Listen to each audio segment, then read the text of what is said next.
Hi everyone, today in this video I will show you how you can enable or disable the inbuilt Windows administrator account. To begin with, search for computer management. From here, click on local users and groups. Click on users. At the top you will see administrator. Right click over it and go to its properties. Now simply uncheck this option and save the change. Now from next time, whenever you log into your Windows, you will see the administrator account right below your user account. You can simply click on administrator and use it. You can also do the same using command prompt. Simply search for command prompt and run it as administrator.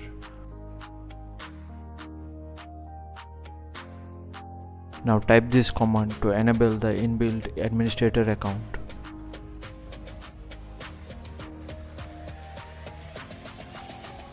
To disable it, type the same command and at the end just type no in place of yes. That's it. So thanks for watching. Please feel free to subscribe and support the channel if you found the content helpful. Thank you.